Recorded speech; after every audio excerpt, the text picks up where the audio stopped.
My dear readers, in an audacious recalibration of national identity and citizenship, President Volodymyr Zelensky's proposition to confer Ukrainian citizenship upon the global diaspora, those with Ukrainian heritage and valorous foreign allies, is a profound affirmation of Enlightenment values. This decision, transcending the archaic confines of geographical and ethnic determinism, heralds a new paradigm.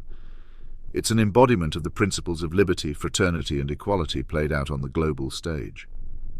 Zelensky's initiative is a testament to the belief that the commitment to these universal values, forged in the crucible of Ukraine's struggle, is a more genuine marker of belonging than the mere chance of birth. It's a recognition that, in the modern tapestry of global conflict and camaraderie, the true citizens are not just those born within physical borders, but those who carry the torch of the Enlightenment. But let us first dissect this, shall we? The concept of dual citizenship, long a subject of contentious debate, rife with undertones of loyalty, identity, and the very essence of what constitutes a nation, is being redefined in the crucible of Ukraine's existential struggle. Zelensky's proposition, deftly circumventing the parochial confines of traditional nationalism, is an ode to a more cosmopolitan understanding of nationhood. It is an acknowledgement that the blood which binds one to their homeland can flow in veins far beyond its borders, and the spirit of nationality is not confined by lines on a map. The Ukrainian president's move, excluding Russian citizens from this grand equation, is not merely a geopolitical stratagem born of the current conflict, but a philosophical stance. It delineates a clear moral boundary, a stand against the Orwellian machinations of an aggressive neighbor, while simultaneously embracing those who, though not born of Ukrainian soil, have shown a willingness to bleed for it. This is a masterstroke that blurs the lines between citizen and foreigner, recasting the latter in the heroic mold of a defender of freedom. It is a decision that harks back to the grand traditions of hospitality and chivalry reimagined for a modern age. Consider also the implications of the fast-track procedure for certain nationals. In the annals of history, how often have we seen the gates of citizenship flung open, not as a begrudging necessity, but as a celebration of shared values and common struggles?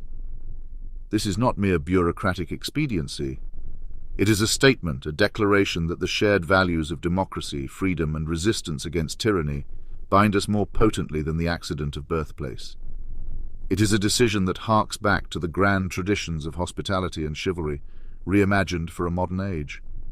And yet, amidst this grand overture, Zelensky does not lose sight of the pragmatic, the safeguards to national interests, the insistence on the integration of language and culture.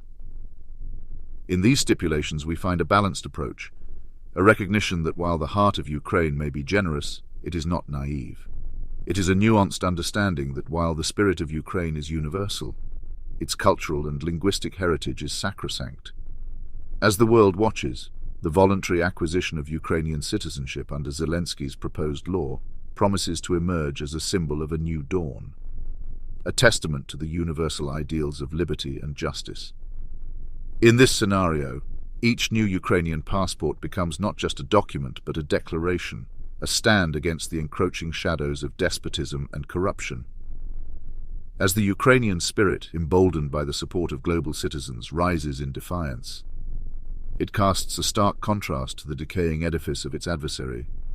Therabid bare, as it were, languishes in its own mire of corruption and deceit, a fading relic of an old order that is being challenged by a new wave of enlightened solidarity. This burgeoning fellowship, underpinned by shared values and common cause, does not merely support Ukraine. It actively participates in its struggle, turning the act of citizenship into a beacon of hope and a repudiation of tyranny. Zelensky's proposal is more than a mere policy shift. It is a philosophical statement, a reimagining of what it means to belong to a nation. It is a challenge to the world, a question posed to the old order. What, after all, is a country? Is it lines drawn on a map by long-dead hands, or is it a living, breathing entity, defined by the character and convictions of its people, wherever they may be? In the face of tyranny, oppression, and the dark shadows of autocracy, Ukraine stands not only as a country fighting for its territorial integrity, but as a beacon of a new understanding of nationhood and identity, redefining what it means to be a citizen in the 21st century.